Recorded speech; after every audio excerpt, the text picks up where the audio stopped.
Morning, everybody. Anyway, this is a subject that I haven't brought out in the open for quite a while. All this is basically the big cubic inch air-cooled engine parts. I'm sure there's some of you that know me. It was back in 2006 when I had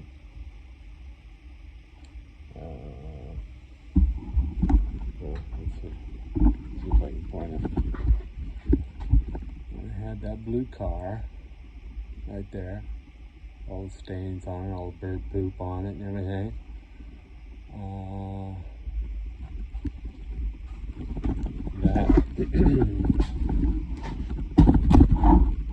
That was a 187 cubic inch engine that I had built,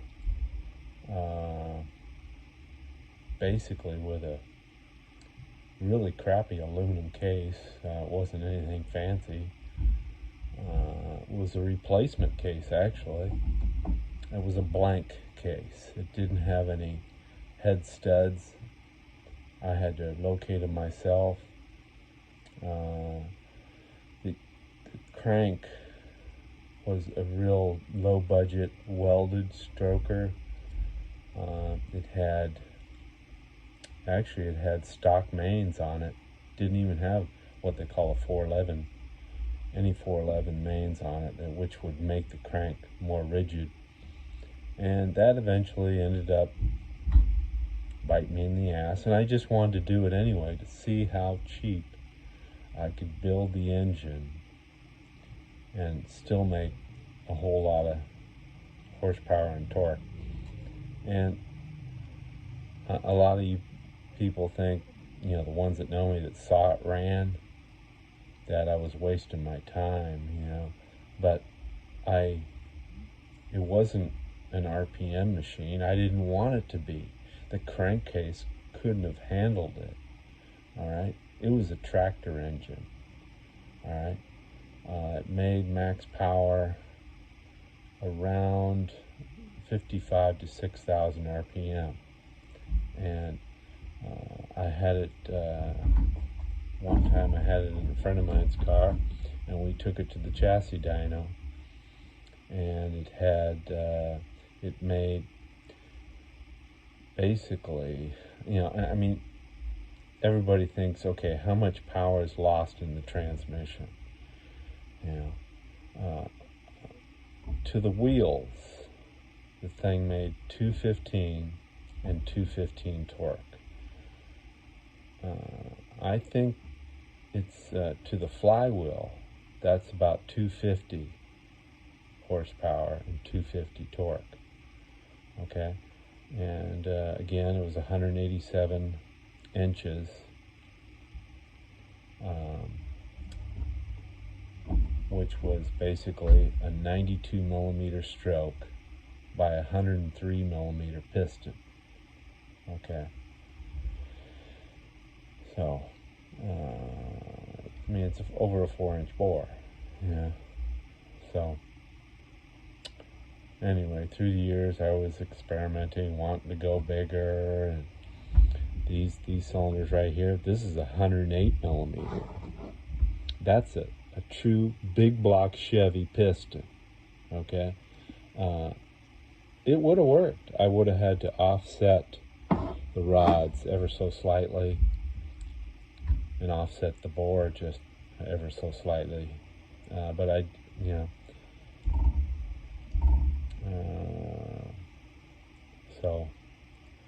and here's one of my pistons. That's a Venolia, and I put the deep notches in it. That was the heads were a 52 by 38, and I think this is about a couple hundred thousandths deep on the notch. I always like to manicure my notches, lay them back, and engine ran good, man. I mean, it had, I mean, a very small camshaft in it, yeah. But I'll tell you, the first time I felt this power in my car, and the transmission, it was a turbo transmission. It was very tall, 388, and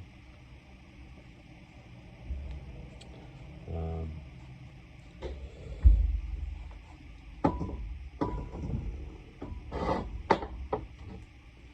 these are the cylinders right here. This is what they call a was that a double A cylinder cast iron. She was thin. This wall, yeah, she was thin. It took me about 3 different tries, and I finally got the rings to seal. Yeah, and so yeah, it was. And in the end, I'm pretty sure the engine lasted. It was about 2 or 3 years after. I knew the valves were stretching. They were 7 millimeters. The 5238 stainless steel. Ran the K-Motion springs on it, K800s, with beadlock retainers and keepers, all titanium. And one day, because I constantly tore it down sometimes just to see how everything was working, and the first time I built it,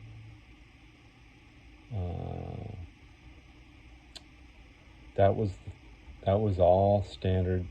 Let's see, 2" by 165, the mains. Okay. But one time I tore it down, and the crank had bent. So I de-stroked it down to 90 millimeters, and I put a 411 center main crankshaft in it to beef it up. And so it was a straight 3 liter, yeah. With the 92, it made it just shy of 3,100 cc's. So,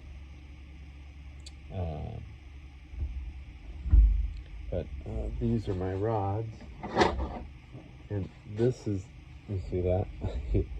This is what happened when the valve let go at Irwindale back in 2008. It literally sawed the engine in half. And yeah, so anyway, that's an Eagle rod. Man, these were good rods, man. I mean, they actually looked like a true Corilla rod.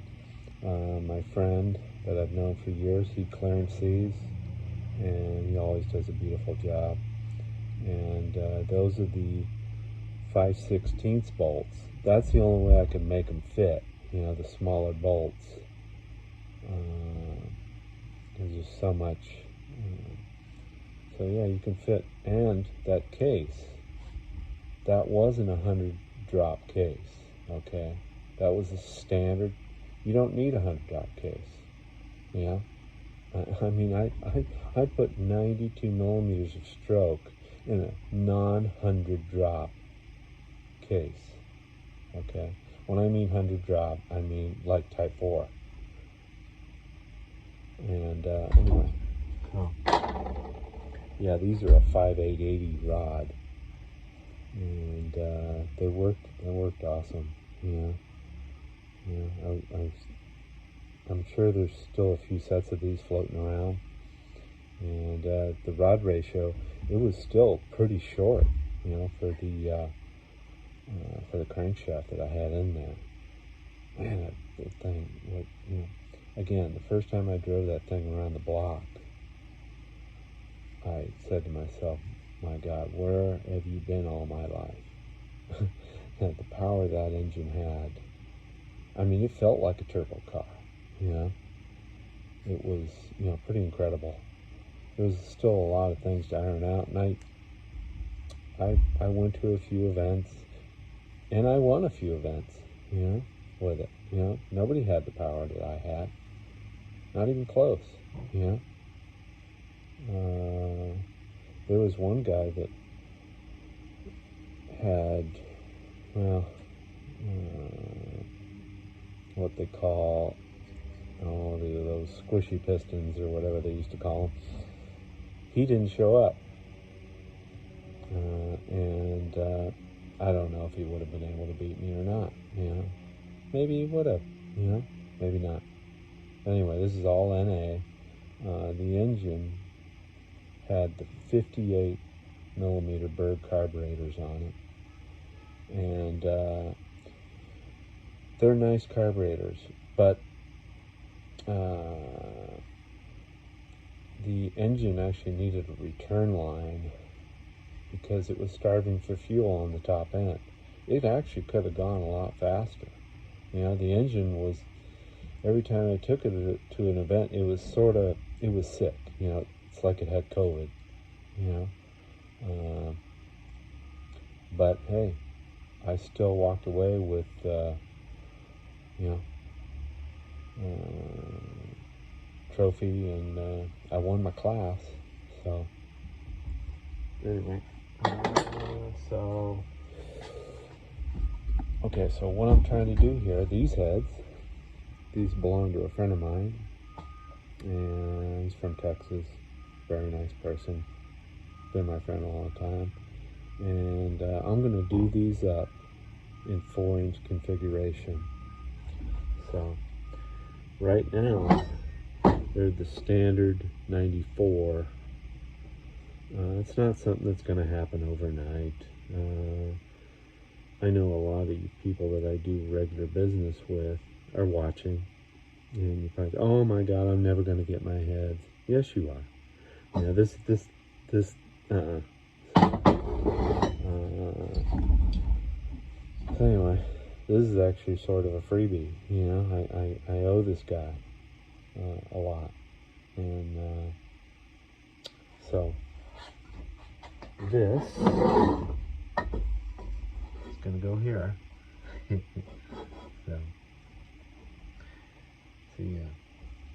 So what I have to do is I have to plug these holes.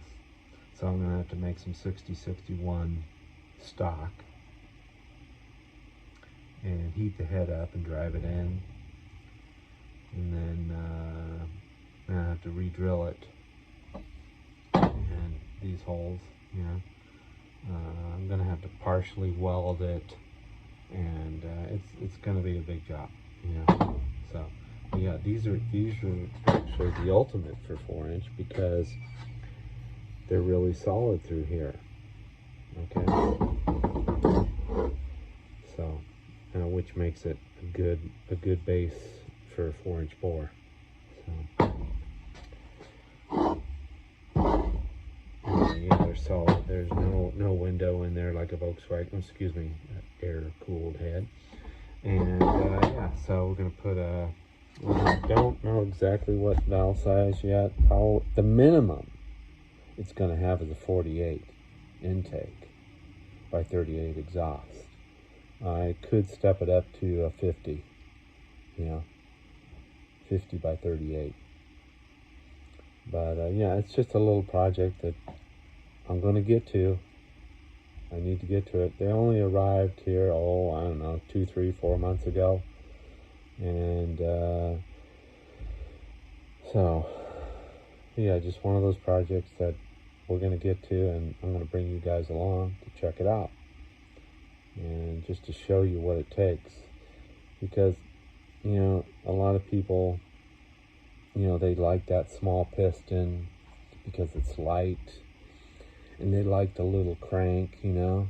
But, you know, like some of the mountain engines that are in pro stock, you know, some of the, you know, I mean, big engines work too, you know. And you get them twisted up enough, man, that's a lot going on inside. And if you got it built right, you know, it's all, you know, people always say, oh yeah, you know, pounds per cubic inch, you know, or, you know, they're going on, you know, these classes in NHRA, you know, and you know, the little engine rules, and not always, you know.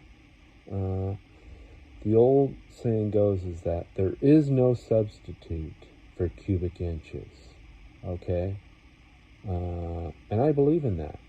A good friend of mine, he's dead and gone now. Love him to death, man. He's a good man. And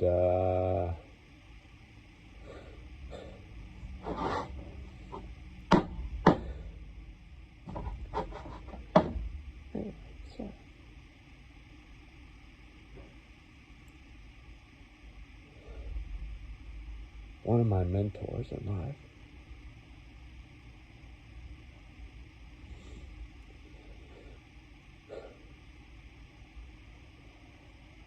he believed in the big bore, you know, and I believed him. And I could see, I mean, you know, I mean, he was the first man to go 9 seconds in a naturally aspirated Beetle, you know, in pro stock. In pro stock, not V8, of course, yeah, in pro stock. And he was actually making more power than people thought. You know, he had Hillborn injection, and it was around 3 liters. You know, probably the 2919, or maybe a little smaller. I think it was an 86 stroke by 101. But so yeah. But anyway. So yeah, that's this is on the agenda here. I'm not gonna go at them full force, and I can't afford to do that. You know, I have to pay my bills. You know, so, but yeah, this is going to be in the works. One of the deals, and it's going to be fun. It's going to be fun. You know, I can't wait actually, and that's one thing about YouTube. It motivates me a lot more. And, you know, I'm not much, I want a lot of people, do-it-yourself people out there that don't know anything about this kind of stuff to maybe, you know, catch on to it a little bit, you know? You know, it's not about getting the views, the subscribers, there's no money in this, you know, really. You know, I mean, I barely survive, you know. I live in poverty a lot of times, you know. But it's just the joy that I have the know-how to do this kind of thing, you know. I don't know everything.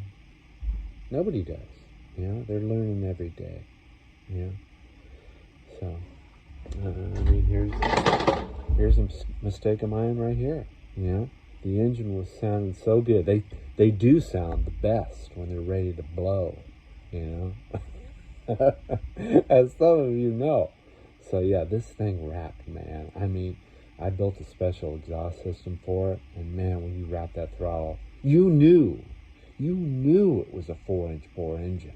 You can hear it through the tailpipe. It from a 94 bore engine to a 101 or 103, man, there's night and day difference. I know it. I can see it. You know, I don't know if anybody else can, you know, but you know, you've been around engines long enough, you tend to know, you know. So yeah. Anyway, so these are JC castings, what they call them.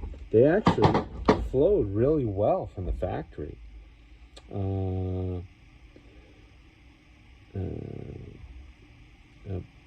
A husband and wife team. They used to be in Santa Ana, California, and I'd met them. I'd been to dinner with them, with my good friend.